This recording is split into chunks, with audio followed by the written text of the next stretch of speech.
I'm Jonah Comstock, Editor-in-Chief of PharmaForum. I'm here at the Novo Nordisk Foundation headquarters in Copenhagen, Denmark, and I'm joined by Aleks Engel, a partner in Bioindustrial Investing at Novo Holdings. Hi, Aleks. Good to meet you, Jonah. So, first of all, get this out of the way. Common misconception about the relationship between Novo Nordisk, the Novo Nordisk Foundation, and Novo Holdings. Explain a little bit about that structure. Sure. And we have, as you said, a number of names. So it's not uncommon for folks to get a little disoriented. But the easiest way to think about it is that we have three layers. At the top of the pyramid, we have the Novo Nordisk Foundation that owns everything. And it gives away money mostly for medical research, but also increasingly for a number of other areas. Novo Holdings is the second layer in the pyramid, which is where I work. I'm a partner in Novo Holdings, and we manage all of the monies of the foundation. And the third layer of the pyramid are all of our portfolio companies. So Novo Holdings invests in a variety of application areas, and the dividends and exits from those proceeds end up in Novo Holdings, and dividends from Novo Holdings end up being given away by the foundation to various good purposes around the world. Of the 160 portfolio companies on the bottom, the very largest is Novo Nordisk. The second largest is Novozymes. Those are our enterprise holdings that we were born with, and the 158 other companies are things that we have invested in over some 20 years. So we're here today to talk about a specific investment vehicle, the Repair Impact Fund, and now also the AMR Action Fund. Yep, and Paratek. So we now have three core holdings in the area of antimicrobial resistance. Right. So first of all, why is Novo so interested in AMR? Why have three investment vehicles there, and what's the urgency here? Yeah, so antimicrobial resistance is the mutation of various pathogens, principally bacteria and fungal pathogens, away from antibiotics so that they become resistant to the treatments that we have. And this takes some period of time to happen over a decade or so. But nevertheless, the products are rendered less useless or less useful after some period of time. And as a consequence, it's sort of a longer term endeavor to make sure that the arsenal is what it needs to be. And so not a lot of investment funds have this horizon. However, we do. We have, both from the foundation and from holdings, an investment horizon and looking at strategic objectives, which is in the multi-decade time frame, looking at obesity, looking at antimicrobial resistance. These planetary health problems are things that are very large and require a very long time frame to tackle them. And so those are things that we feel that we're naturally inclined towards. All of the things that can be done with a quick fix, there are plenty of others that tackle those.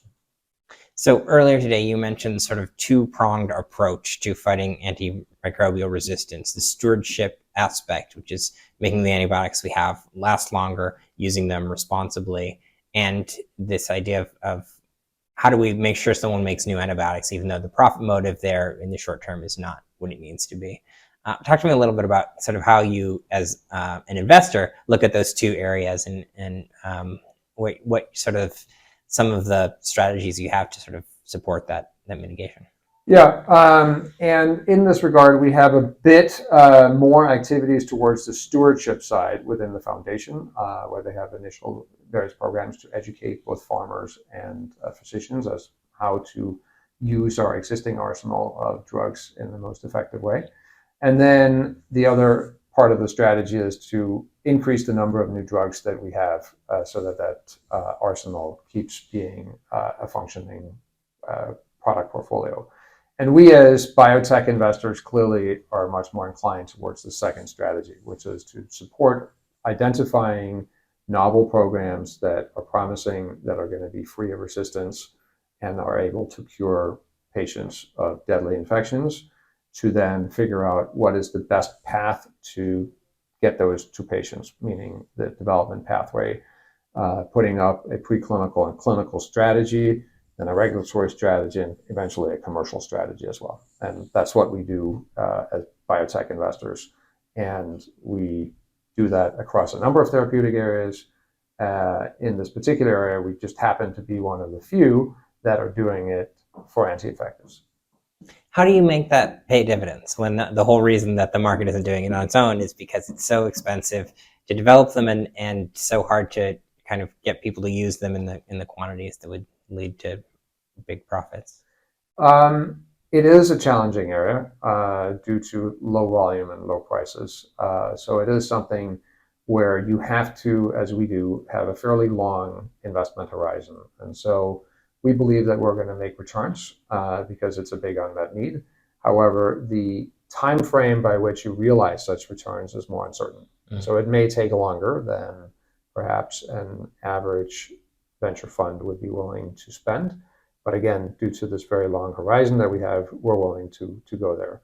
And then, of course, what do you then do to actually make money? So we're looking for those parts of the market that have greater unmet needs. So despite the fact that we have quite a number of new antibiotics that have come out over a period of time, of course, many of them have been rendered less useful over time due to resistance. But we still have a number of areas where we believe that a new product is going to make a real difference and as a consequence, obtain large market share and still make a reasonable return on investment. Are there any particular innovations or trends within this space that you're excited about or that you think are especially interesting looking to the future? Yeah, I mean, at number one, we look for clinical utility. So at the end of the day, you need to cure an infection. So it's less important what particular modality it is. I think when we started off, we thought, as perhaps a few other investors as well, that, well, we've been doing only small molecules for many, many decades. And maybe by embracing some new modalities, phages, antivirulence factors, antibodies, and so on, that perhaps some of those would fare differently commercially. I think we have become much less infatuated with that thought over a period of time. And just because they're all going to be competing in the same marketplace at the end of the day, in which you're going to be competing against a cheap generic. And as a consequence, it doesn't matter so much what type of therapy you have. What matters is that you have real efficacy, real safety, and that you are very differentiated from what's there already. And so what we have done so far is that we've embraced a number of different programs, but perhaps more small molecules than originally we would have anticipated, at least from within repair. Within the AMR Action Fund, which is this follow-on fund that we are only an LP in, but where we also are observing keenly what they're investing in, they've been very good at diversifying into live biotherapeutics, into phages, and into a number of other areas than small molecules. So I think the key message is we're looking at all of the above. You recently acquired Paratek. Tell me a little bit about that and what role that has to play in the plan and the business model. Yeah, so Paratek is sort of the third step in a three-step rocket here in terms of getting products out to patients. So where repair was focused on the preclinical space, getting them to proof of concept in the clinic, the AMR Action Fund is finding those same type of programs and getting them through approval. Paratek is in the marketplace today with an active sales force and are actively selling products. And so as a consequence, this is a real commercial channel. We're, of course, very excited about the products that are inside of Paratek already, in that these are already out there serving a number of patients, curing lives every day. But we're also seeing it very strategically as a platform onto which additional products could serve patients. And hopefully some of those are going to come from repair, and hopefully some of those are going to come from the AMR Action Fund. But Paratek will, of course, also look beyond those places into the wider biotech universe for great opportunities. Right. is that ecosystem approach we've been hearing about all day. It's, Yeah, it's no, not one thing. exactly. So that is perhaps the big unique thing here in the combination of the foundation and holdings is that we've now from holdings created this three-step rocket in terms of getting products from preclinical to the market, but it's more than that because of the foundation. So before all of that starts, we are also giving grants from the foundation to foundational research for target identification and drug discovery. That's way over here on the start of the pipeline.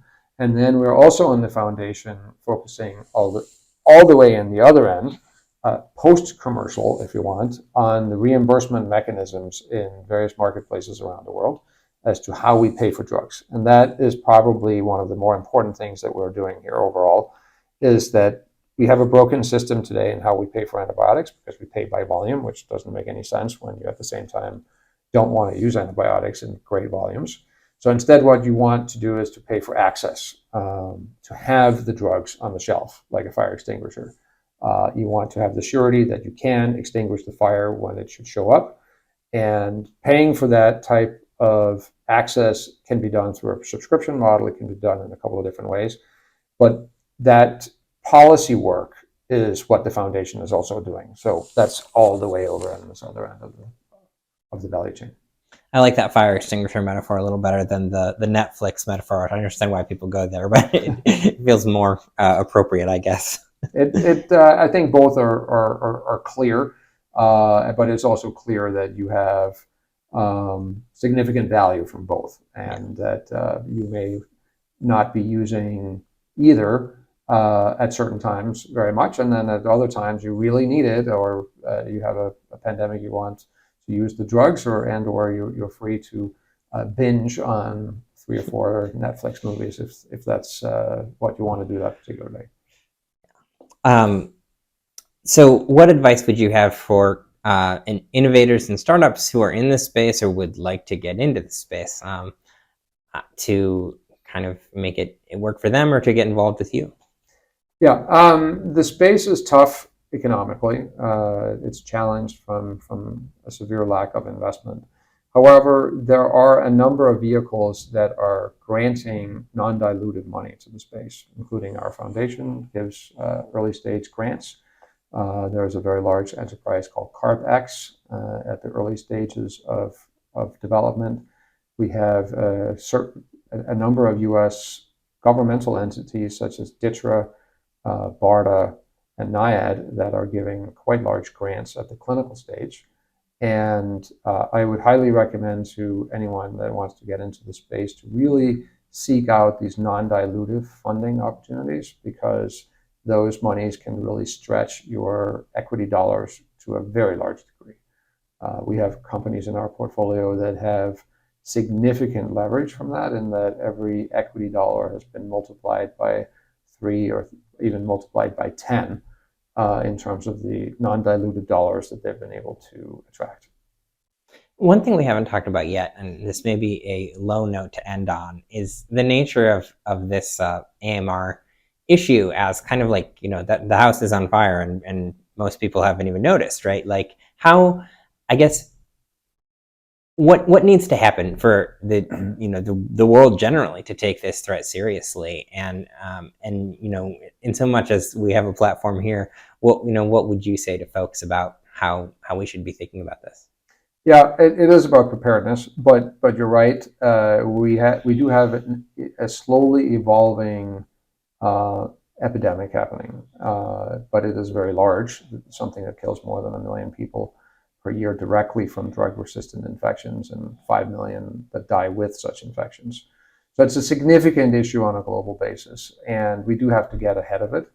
But I also think that by putting this to some degree into the wider context of the healthcare system, that these drugs enable modern medicine. I think we all know somebody who has been benefiting from what we all take for granted today, is that you can get surgery if you have a bad break. You can go on dialysis. You can have modern immuno-oncology treatments, all of which are enabled by these antibiotics. And I think we are all much more easily grasping onto the value of all of those medical procedures. And I think for folks like yourselves, thank you for communicating this to the wider populace, that in order for all of those things to continue to happen, we need new antibiotics. And so even if people somehow find antimicrobial resistance to be a somewhat academic concept, I think the other parts of the healthcare system are very concrete and immensely valuable, to the point that people can maybe grasp onto that part. And they're all standing on the foundation of antibiotics. Precisely, and maybe by extension, also appreciating that we need the antibiotics in the same way that we need a hospital. So maybe building a hospital isn't particularly sexy or new or anything, but most people are very happy about the fact that there is one in their neighborhood that enables all of these other services to be given to them. Well, thank you so much for chatting with me today. Thank you, Jonah. Appreciate it. All right.